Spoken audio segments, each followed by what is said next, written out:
Selamat bertemu kembali para siswa kelas 12 SMA MA.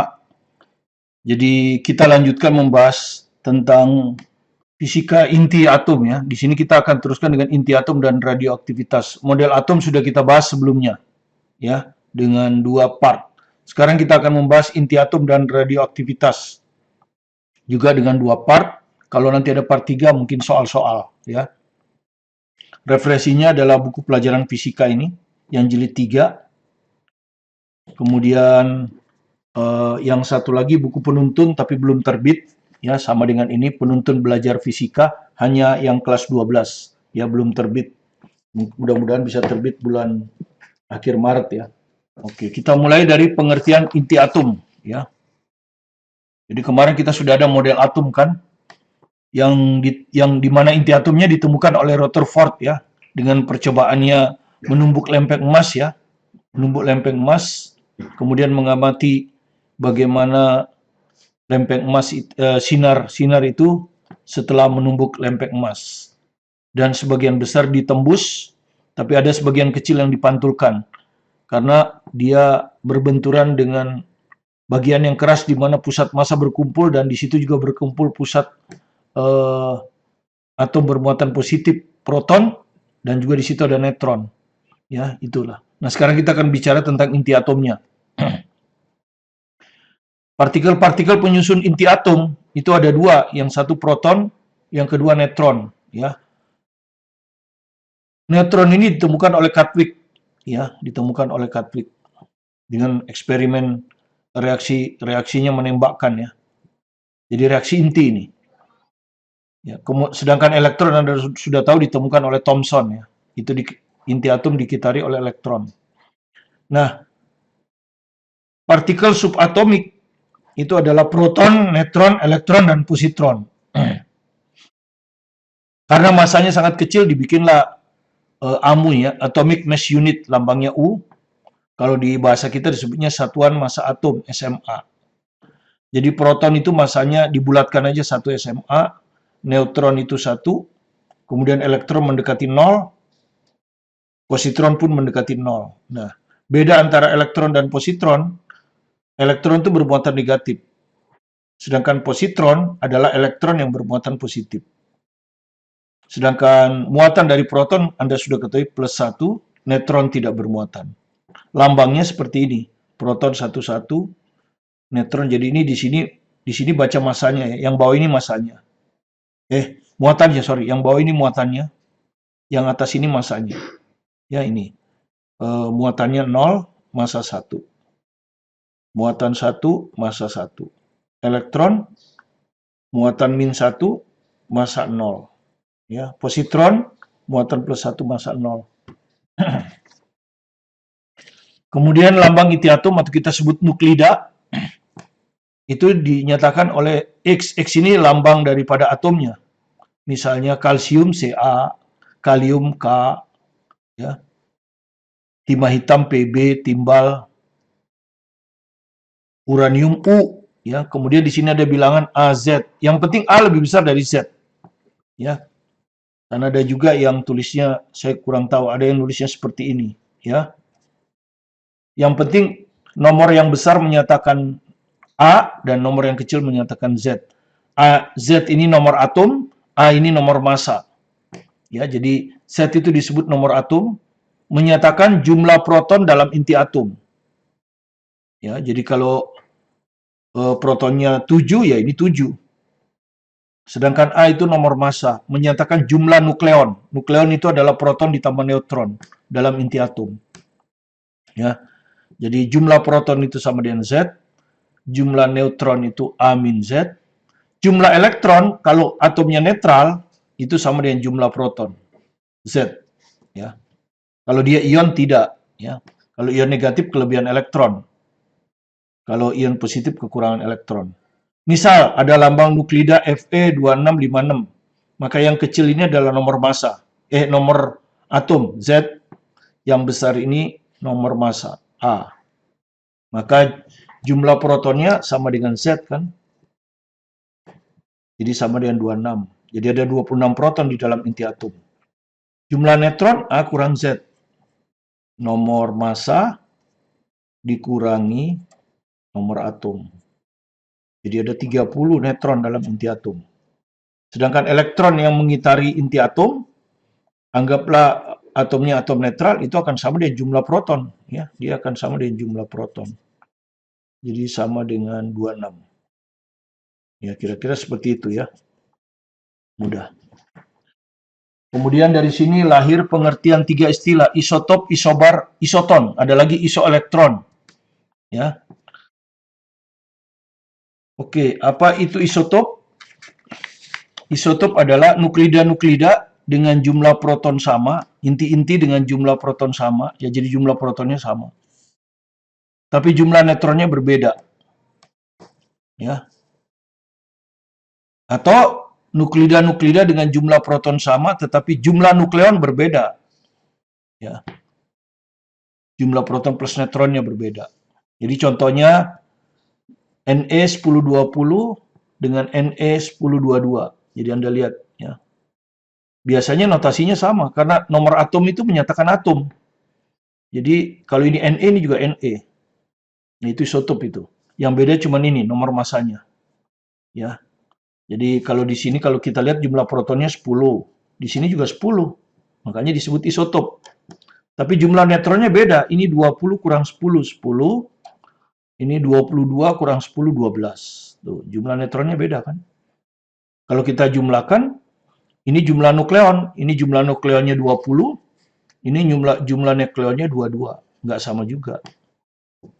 Nah, kalau isobar, itu nuklida-nuklida dengan jumlah nukleonnya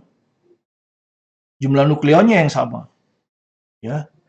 Tetapi jumlah protonnya berbeda, ya. Jadi bisa juga simbolnya sama-sama hidrogen. Cuma ini hidrogen 31, ini hidrogen 32 misalnya gitu ya. Nah, jumlah nukleon sama ya, 3. Ini juga jumlah nukleonnya 3. Jadi isobar itu nuklida dengan jumlah nukleon sama. Tapi jumlah protonnya beda. Ini jumlah protonnya 1. Ini jumlah protonnya 2. Beda kan? Itu. Isoton itu nuklida dengan jumlah neutron sama. Jadi ini neutronnya yang sama. Ya. Contohnya helium 42 dan hidrogen 31. Ini jumlah neutronnya 4 kurang 2. Ya kan? 4 kurang 2. 2. Ini jumlah neutronnya 3 kurang 1. 2 sama ya. Sama, jumlah neutronnya sama. Jumlah proton berbeda. Ya. Nah, itu disebut isoton. Ada lagi isoelektronik. Ya, isoelektronik. Jadi jumlah elektron yang sama. Ya, misalnya hidrogen 11, tapi biasanya dengan ion ini, He+. Ya, He+ itu kan 24. Ya. Ini kan jumlah protonnya 1. Ini jumlah protonnya 2. Nggak sama kan? Jadi bukan isotop. Tapi kalau kita lihat jumlah elektron, ini kan atom netral. Jadi jumlah elektron sama dengan jumlah proton 1. Sedangkan ini adalah ion positif. Ya, jumlah proton dikurangi 1 ya. Jadi ini kekurangan elektron. Jadi 2 dikurangi, ini kekurangan elektron 1. Kurang 1. Jadi 1. Jadi kalau Anda lihat jumlah elektronnya sama. Ya, biasanya atom dengan ion. Hidrogen 11 contohnya dengan helium positif 24. Ini adalah isoelektronik. Oke. Itu yang bisa kita berikan. Kemudian berikutnya adalah gaya inti kuat. Ya. Jadi di dalam inti ini, inti atom ini ada proton, ada neutron. Ya, ada banyak proton. Taruhlah kita gambar protonnya 3 ya. Neutronnya juga 3 misalnya. Ya. Nah, Anda tahu proton dengan proton ini kan muatan positif. Ya, muatan positif dengan positif itu kan tolak-menolak. Gitu. Tolak-menolak. Apalagi jaraknya dekat ya. Di inti atom jaraknya dekat. Jadi harusnya proton ini nggak mungkin bersatu. Kalau tidak ada gaya lain ya, selain gaya Coulomb, maka dia pasti akan tercerai-berai dari inti. Ya. Tapi kenapa kok proton dengan neutron ini bersatu bisa kuat dalam inti atom? Sehingga untuk mencerai-berakannya perlu energi yang besar. Nah, ini karena ada gaya lagi yang lawan, ya. Tentu kalau ini gaya Coulomb, nah di sini tuh ada gaya, ya, kita gambar satu aja. Ini ada disebut gaya inti kuat, ya, yang merupakan gaya tarik-menarik antara proton-proton, neutron-neutron. Jadi inti tetap stabil karena adanya gaya inti kuat, strong nuclear force, yang termasuk gaya tarik ya. Jadi termasuk gaya tarik. Tapi jangkauannya sangat pendek ya. Jadi hanya bekerja kalau jaraknya itu 2 femtometer. Femto itu 2 kali 10 min 15. Ya. Jadi kalau antara saya dengan buku ini nggak mungkin, jaraknya jauh. Ya. Jadi ini lawan daripada gaya gravitasi. Kalau gaya gravitasi itu justru dia bekerja kalau masanya besar ya. Walaupun jaraknya jauh masih bisa. Tapi kalau ini harus sangat-sangat pendek. Nah, proton dengan proton, proton dan neutron, neutron dengan neutron jaraknya sangat pendek di dalam inti atom. Skalanya kecil sekali, karena itu bekerjalah gaya inti kuat. Kalau misalnya proton-proton ini dan neutron-neutron ini berjarak lebih besar dari 2 femtometer, lebih besar dari 2, misalnya taruhlah 3 kali 10 min 15 saja, maka gaya inti kuat menjadi 0, nggak ada gaya inti kuat. Ya, jadi perhatikan gaya inti kuat itu hanya bekerja dengan jarak yang sangat kecil, seperti pada inti. Oke, sekarang kita ke grafik kestabilan inti. Ini menyatakan jumlah proton, ini menyatakan jumlah neutron. Ya, ini adalah garis N sama dengan Z. Ya, garis di mana jumlah neutron dan proton itu sama. Nah, untuk inti atom ringan biasanya sampai 20 ini. Ya, sampai 20 ini. Ini inti atom ringan namanya ya. Ini. Itu biasanya dia stabil kalau jumlah proton dan jumlah neutronnya sama. Ya. Jadi umumnya inti stabil yang di ringan. Kalau yang lebih berat, dia harus lebih besar. Jumlah neutron harus lebih besar daripada jumlah proton. Makanya dia ada di atas garis kestabilan. Tapi sedikit lebih besar. Jadi umumnya inti stabil memiliki jumlah neutron yang sama atau melebihi jumlah proton. Ya, kalau di sini jarang, ya, jarang. Yang berat ya. Kalau yang ringan masih ada, ya, yang ringan masih ada yang di bawah sini sedikit. Nah, inti stabil dengan jumlah proton paling banyak itu adalah 83. Pokoknya saya gambar sih sampai 80. Jadi sampai sini tuh stabil. Di luar itu umumnya tidak stabil. Ya, jadi inti berat umumnya tidak stabil. Tuh ya. Jadi ini. Semua inti dengan lebih dari 83 proton, misalnya uranium, setnya 92, tidak stabil. Sehingga akan meluru secara spontan. Jadi dia akan meluru secara spontan. Nah, apa itu radioaktivitas? Radioaktivitas adalah peluruhan. Apa itu maksudnya peluruhan? Peluruhan itu adalah penyusunan ulang struktur-struktur internal. Internal itu artinya inti. Jadi intinya saja yang berubah. Ya, secara spontan tapi. Dan itu ditemukan oleh fisikawan Prancis Henri Becquerel. Ya. Oke. Nanti kita akan ke sini lagi ke grafik kestabilan ini. Nah, berikutnya kita cerita, tadi ada yang mengikat inti ya. Kenapa inti-inti itu bersatu? Berarti ada yang mengikat. Itu yang disebut gaya inti kuat. Kalau kita ingin mencerai-beraikan proton dengan proton, neutron-neutron di dalam inti atom, kita perlu energi. Nah, energi itu kira-kira disebut energi ikat inti. Dan asalnya adalah dari defek massa. Jadi, massa atom karena kecilnya dinyatakan dalam atomic mass unit. Atau kalau kita sebutnya satuan massa atom, SMA. Nah, massa sebuah inti stabil selalu lebih kecil daripada gabungan massa nukleon-nukleon pembentuknya. Jadi kalau kita jumlahkan massa nukleon-nukleon antara proton dan neutron, itu ternyata selalu lebih kecil. Inti stabil itu selalu lebih kecil. Nah, selisihnya ini yang disebut defek massa. Ya, delta M. Jadi defek massa adalah total massa nukleon, yaitu total massa proton plus neutron, sorry. Ini neutron. Elektron diabaikan. Ya kan dia bukan bagian dari inti ya. Dikurangi massa inti stabil dalam SMA. Ya, seperti itu. Nah, contohnya seperti ini, ya. Nah, misalnya inti stabilnya X, ya, masanya ini MXAZ, ya. Nah, jumlah protonnya kan sama dengan Z. Ya, jumlah proton sama dengan Z. Jumlah neutron itu sama dengan A dikurang Z. Sehingga defek masanya adalah total massa proton, Z kali massa proton, massa satu proton, ditambah A kurang Z kali massa neutron, dikurangi massa inti. Dalam SMA ya, karena data ini semua dalam SMA. Nah, ini bisa dirubah ke energi oleh Einstein, ya, rumus Einstein. Ingat di waktu kita bahas relativitas ya, E itu sama dengan defek massa delta M kali C kuadrat. Tapi rumus ini biasanya kita pakai kalau delta M-nya dinyatakan dalam kilogram. C-nya adalah cepat rambat cahaya 3 kali 10 pangkat 8.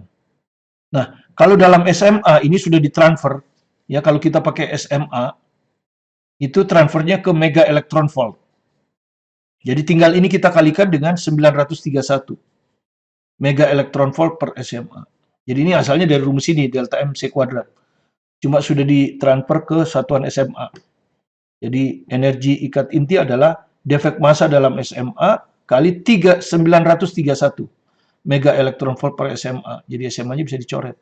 Nah, mega electron volt ini sudah tahu adalah satuan energi. Kalau mau dijadikan joule, ingat saja 1 elektron volt 1,6 kali 10 bin 19 joule. Kalau mega kan 10 pangkat 6. Oke? Nah, dari inilah yang kita sebut energi ikat. Ya, ini yang kita sebut energi ikat. Jadi energi ikat itu binding energy didefinisikan sebagai energi yang diperlukan untuk memutuskan inti menjadi proton-proton dan neutron-neutron pembentuknya. Yaitu tadi, ya, sangat besar. Karena dia harus melawan gaya inti ya, yang kuat, gaya inti kuat. Nah, Anda tanya, ada juga gaya inti lemah. Kalau gaya inti lemah itu pada radioaktivitas ya, yang terlibat pada radioaktivitas. Ya, jika energi ikat ini totalnya kita bagi dengan banyak nukleonnya, jadi dibagi dengan banyak nukleonnya, Z ya, dibagi dengan Z. Jadi ini, delta E, banyak nukleon A, kita bagi dengan A, banyak nukleon. Ini akan menyatakan kestabilan dari suatu inti. Makin besar delta E per A, makin stabil inti itu. Ya, jadi makin besar energi ikat per nukleon ya, makin stabil inti tersebut. Jadi harus dibagi dengan banyak nukleon A. Ya, sekarang kita sebelum melanjutkan teori kita lihat dulu contoh soalnya ya. Nah ini diambil dari buku pelajaran fisika Martin ya, yang tadi itu. Tentukan banyaknya proton, neutron dan elektron ya dalam isotop ini ya. Jadi atom ya. X, A, Z ya, itu simbolnya kan. Di sini simbolnya untuk A adalah SR3884. Berarti yang kecil ini Z kan, yang besar ini A. Ya, jadi kalau kita ini kan di sinilah ya, Z-nya 38, A-nya 84. Nah, jumlah proton itu sama dengan Z, nomor atom, jadi 38. Jumlah neutron itu selisih antara nomor atom dan nomor massa, A kurang Z. 84 dikurang 38. 46. Nah, jumlah elektron kita anggap ini sebagai atom netral. Sehingga jumlah elektron sama dengan jumlah proton. 38. Begini. Ya. Kalau uranium 23592, nah berarti Z-nya yang kecil ini nomor atom 92, yang besar ini nomor massa 235. Ya. Maka jumlah proton sama dengan nomor atom 92. Jumlah neutron sama dengan selisih antara nomor massa dikurang nomor atom. 235 dikurang 92. Ya. 5 kurang 23, 13 kurang 94, 143. Jumlah elektron, anggap aja uranium ini netral, atom netral, akan sama dengan jumlah proton. Jadi sama dengan 92. Ya, kira-kira seperti itu.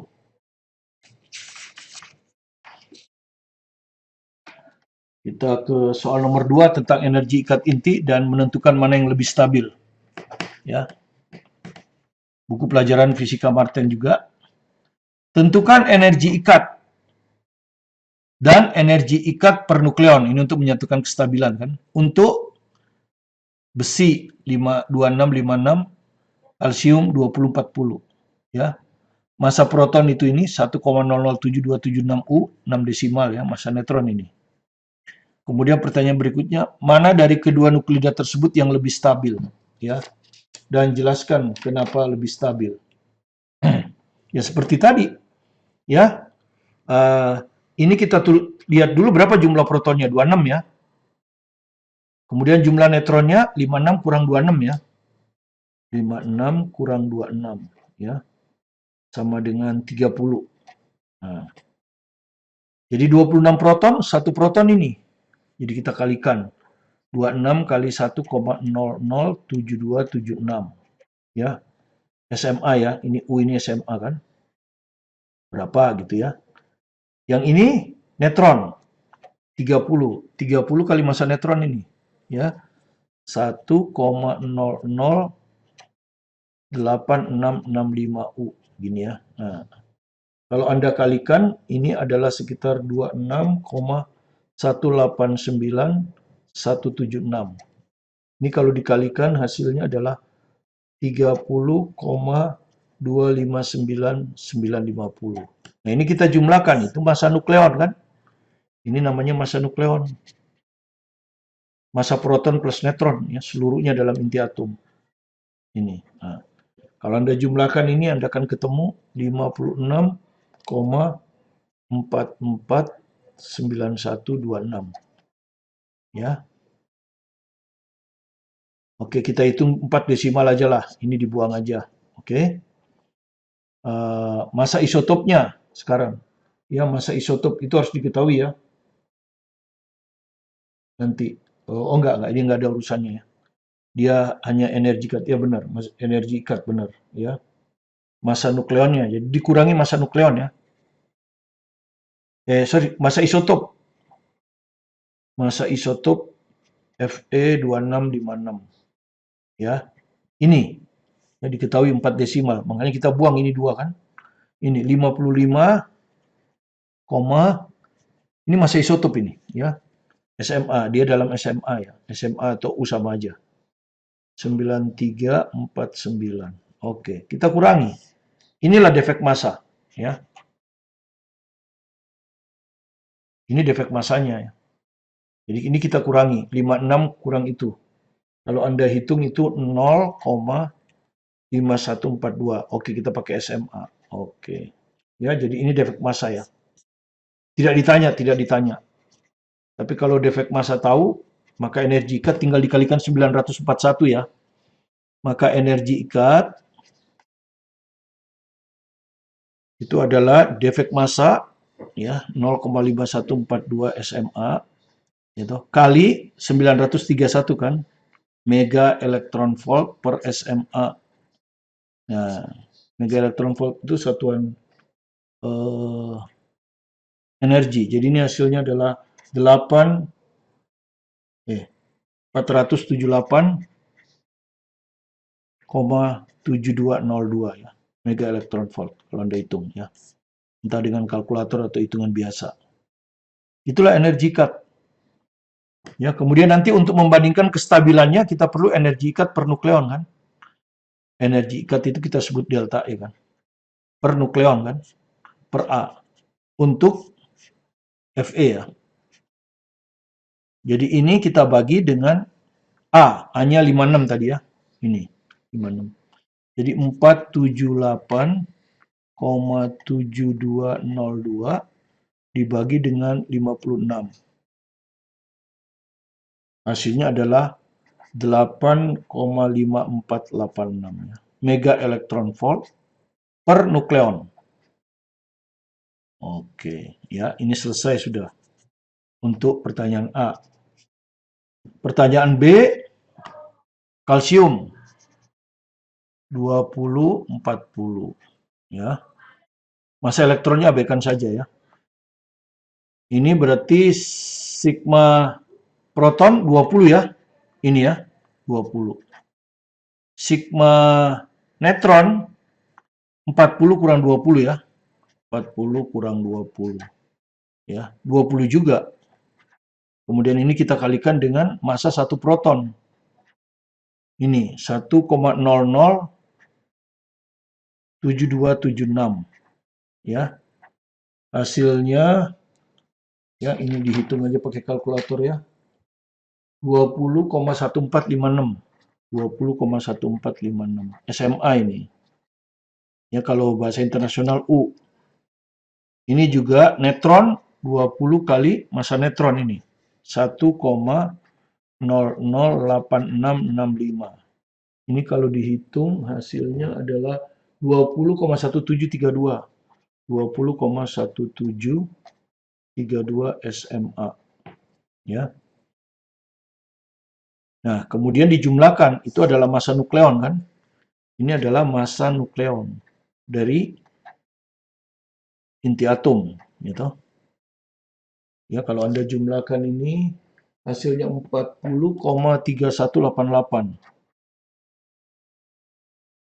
SMA. Nah, kemudian kita kurangi dengan massa inti nih, ya, massa inti. Massa isotopnya ya. Massa intinya lah. Ca 2040. Ya, ini dari tabel didapat 39,962591 ya. SMA ya. Kita kurangi, bikin aja 4 desimal ya. Ini kalau kita bikin desimal, 4 desimal berarti ini hilang, ini 6 dong ya. Itu kalau kita kurangi hasilnya adalah 0,3562.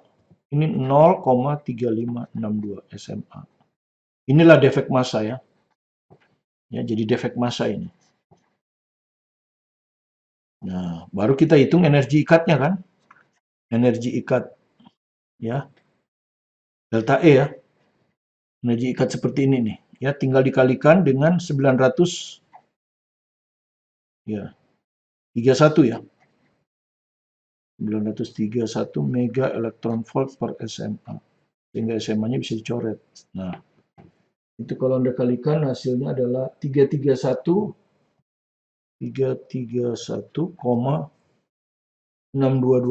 ya. 6222 mega elektron volt ya. Nah, kemudian untuk membuktikan mana yang lebih stabil ya ini kita bagi kan. Seperti ini. Kita bagi delta E dengan jumlah nukleon. Nomor atomnya, nomor massa. Dari Ca ya. Kita bagi. Jadi ini kita bagi. 331,6222. Kita bagi dengan jumlah nukleonnya. Ini yang 40. Kita dapat hasilnya adalah 8,2906 mega elektron volt per SMA. Nah, ya. Nah, sekarang mana yang lebih stabil? Ya. Ini 8,5. Ini 8,3. Jelas ini lebih stabil kan? Jelas ini lebih stabil karena lebih besar. Ya, lebih stabil. Karena energi ikat per nukleonnya lebih besar. 8,5. Ini hanya 8,3. Ya. Seperti itu ya. Ini kan pertanyaannya, mana dari kedua nuklida tersebut yang lebih stabil? Jelaskan. Jadi nuklida yang lebih stabil adalah nuklida Fe 2656 dibandingkan dengan nuklida Ca 2040 karena energi ikat per nukleonnya lebih besar yaitu 8,5486 dibandingkan kalsium 2040 hanya 8,2906. Ya. Kira-kira seperti itu contoh soal tentang energi ikat ya. Defek massa, kemudian bagaimana menentukan jumlah proton, neutron, dan elektron. Kita lanjutkan ke bagian radioaktivitas. Kita lanjutkan ke radioaktivitas. Pertama kita harus tahu jenis-jenis radioaktif. Ya. Jenis-jenis sinar nih maksudnya, sinar. Sinar radioaktif. Ya. Sebelumnya sinar X ditemukan oleh Ronson. Nah, berdasarkan penelitiannya tentang sinar X ini, secara tidak sengaja Henry Becquerel itu ya menemukan radioaktivitas.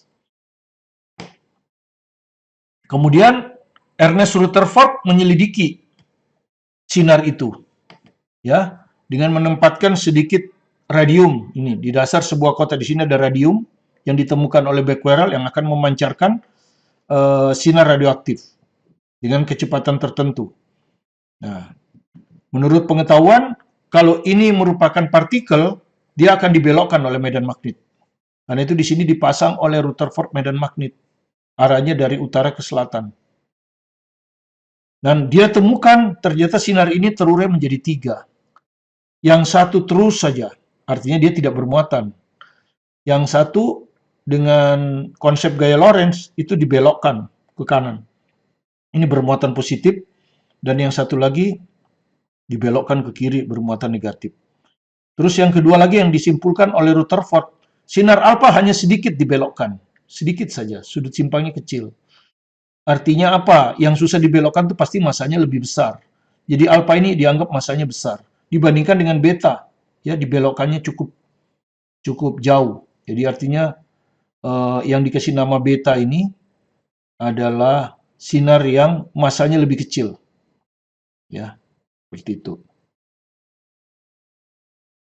Ini diperoleh berdasarkan kaidah telapak tangan kanan gaya Lorentz. Nanti kita akan ke sana ke soalnya ya pada pertemuan berikutnya. Nanti kita lihat. Ya, jadi akhirnya Rutherford menyimpulkan bahwa sinar radioaktif yang dipancarkan oleh isotop yang tidak stabil itu terbagi 3, dan karena waktu itu belum diketahui ya dikasih nama aja alfa, beta, gamma. Ya, gamma adalah sinar radioaktif yang tidak bermuatan, alfa bermuatan positif, dan beta bermuatan negatif. Dan massa alfa jauh lebih besar daripada massa beta, karena alfa disimpangkan sedikit, sementara beta disimpangkan cukup jauh. Kemudian ada lagi orang yang menyelidiki daya tembusnya, tentu dengan menggunakan peralatan radioaktif ya, untuk mendeteksi radioaktif, misalnya Geiger-Mosden ya, tabung Geiger, ya, atau pencaca lainnya, pencaca sintilasi dan sebagainya ya. Pertama, sinar ini akan mengeluarkan 3 sinar kan. Ketika dikasih kertas, ternyata intensitasnya berkurang. Ya, berarti ada yang diserap. Ada yang diserap ya. Gitu.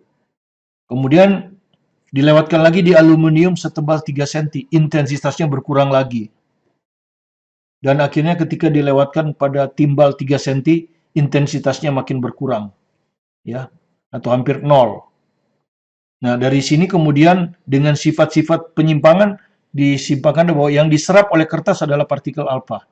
Yang diserap oleh aluminium 3 cm adalah partikel beta, dan yang diserap terakhir oleh timbal 3 cm yang lebih tebal ini adalah gamma. Dan gamma ini kadang nggak bermuatan, itu lebih cenderung disebut gelombang elektromagnetik.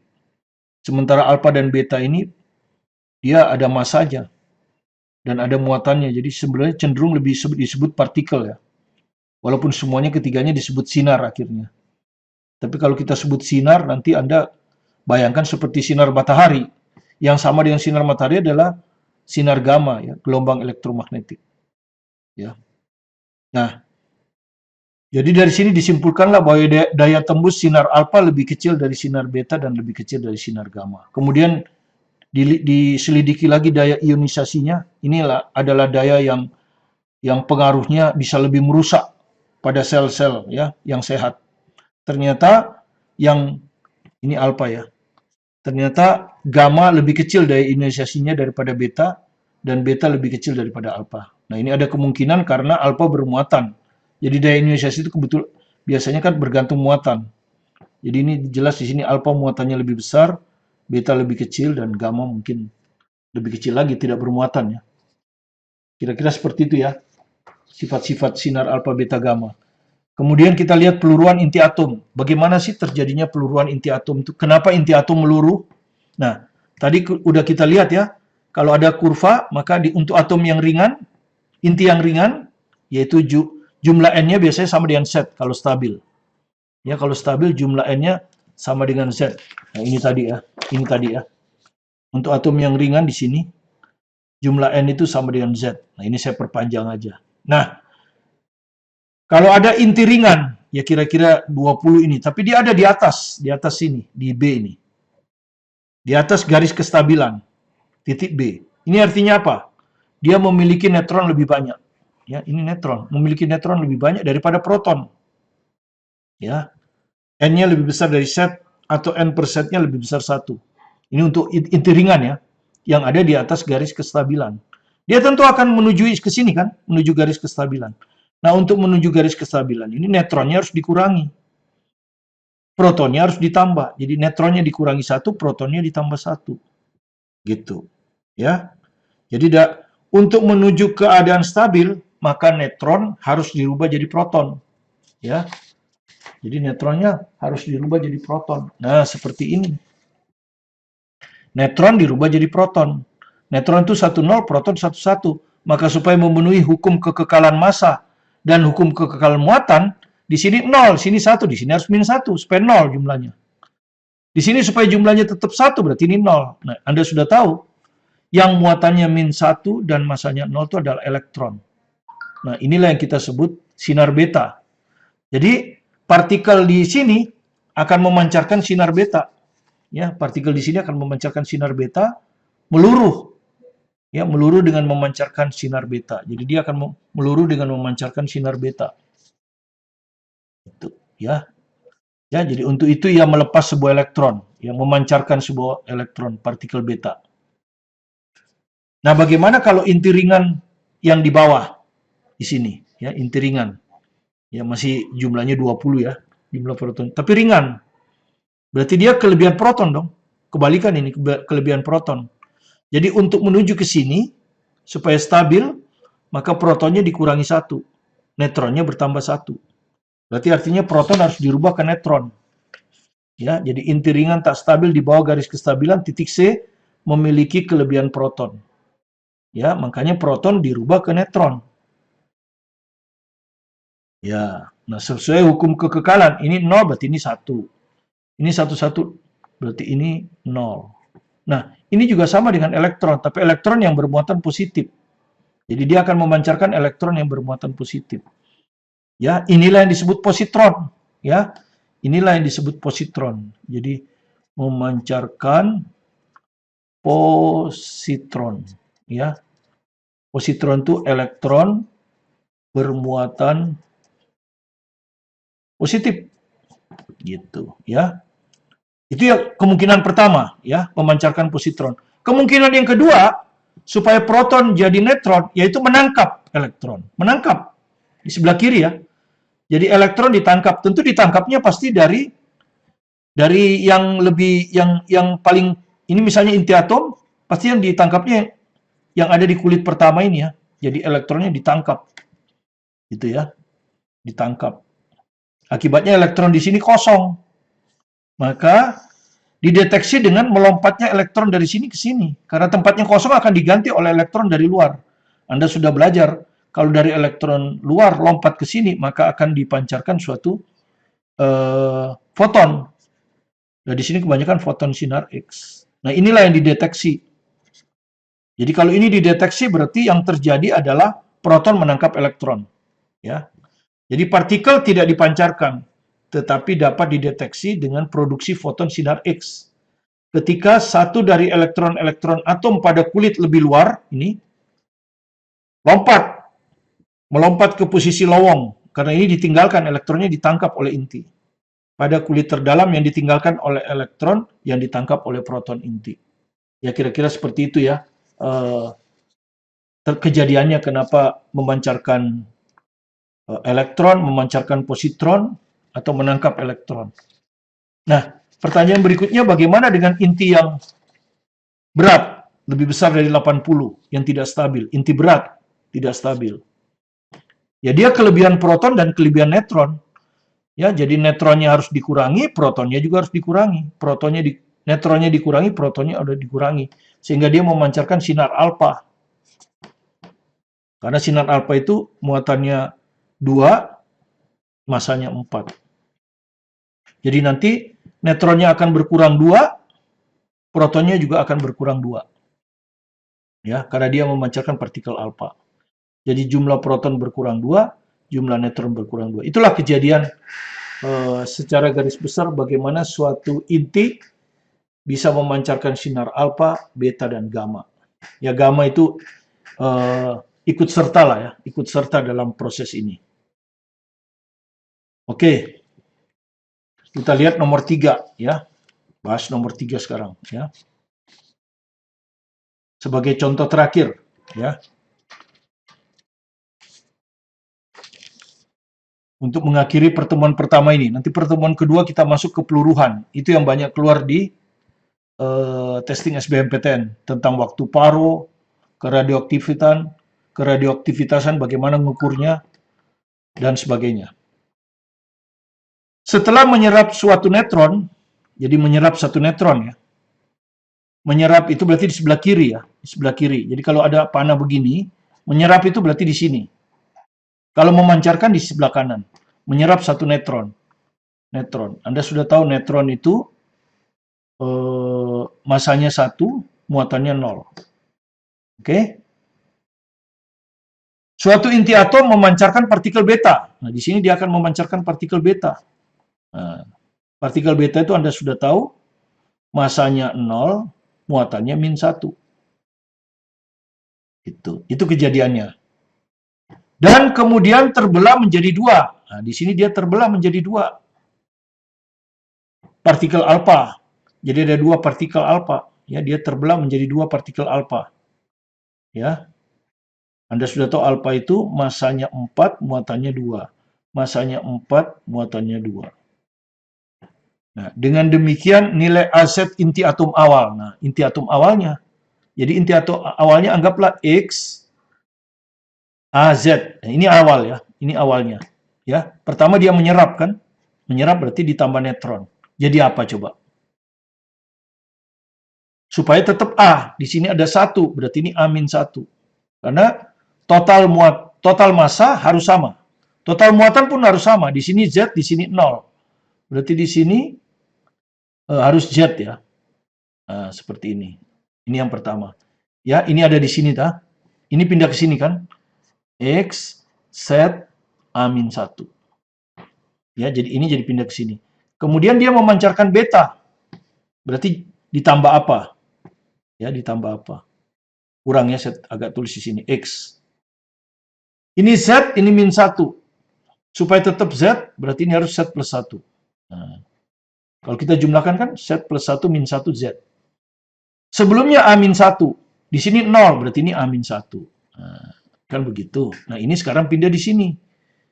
Ini Z plus 1, X. Ini A-1. Begini. Nah, ya kan? Seperti itu. Ya. Kemudian ini memancarkan 2 partikel alfa. Nah, berarti kalau kita gabung, ya, ini kita gabung, 4 tambah 4 berapa? 8. 2 tambah 2, 4. Nah, ini ada X, Z plus 1, A-1. Artinya ini harus sama dengan ini. Nah, ya kan? Harus sama. Ya, ini cuma bukan X, Y kan sudah berubah. Berarti apa? A-1 harus sama dengan 8. Berarti A-1 harus sama dengan 8. Berarti A semula itu adalah 9. Nah, ya. A semula itu ada 9. Tunggu dulu. Ini alfa 482 ya. Aduh, ini neutron ya. Neutron itu masanya 1. Ini A-1Z, betul. A-1Z. Kemudian dia memancarkan beta, 0 A-1, Z plus 1, benar. Ya. A-1 sama dengan 8. A-nya sama dengan 9. Z plus 1 sama dengan 4. Berarti Z-nya 3. Ya. Oh, ini salah. Menyerap. Ini X plus 1. Kan menyerap. Ini kan A menyerap. Menyerap kan di sebelah kiri. Berarti sebelah kiri A plus 1. Berarti sebelah kanan juga harus A plus 1. Sebelah kiri Z plus 0, sebelah kanan Z. Jadi ini A plus 1, sorry ya. Makanya kita salah. Nah, ini A plus 1. Oke. Jadi A plus 1 sama dengan 8, berarti A-nya 7. Jadi yang benar adalah 73. Ya, yang ini. B jawabnya. Ya, saya harap Anda mengerti seperti itu ya. Ini hanya contoh terakhir kita tentang bagaimana reaksi-reaksi inti itu terjadi. Ya, bahwa dia harus memenuhi hukum kekekalan massa. Massa di sebelah kiri, kalau kita jumlahkan, harus sama dengan massa sebelah kanan. Muatan sebelah kiri, kalau kita jumlahkan, harus sama dengan muatan sebelah kanan. Ya, menangkap atau menyerap itu di sebelah kiri. Memancarkan itu di sebelah kanan. Ini memancarkan kan? Sebelah kanan. Nah, kemudian kita tinggal isi kan. Ini isinya ini pindah ke sini. Memancarkan beta hasilnya ini. Kemudian ini pecah jadi 2. Hasilnya harus sama. A-1 harus sama dengan 4 tambah 4. Ya, A plus 1 ini. A plus 1 harus sama dengan 4 tambah 4. Z tambah 1 harus sama dengan 2 tambah 2. Ya. Oke, terima kasih. Beginilah pertemuan kita yang pertama. Nanti kita lanjutkan pertemuan kedua besok. Jika Anda merasa video ini ada manfaatnya, silakan di subscribe, like, komen, dan share ke teman-teman. Sekaligus untuk mendukung tim kami menyiapkan banyak video pembelajaran untuk Anda secara gratis. Tetap semangat belajar mandiri di rumah. Sukses bersama Anda. Saya Martin Kanginan.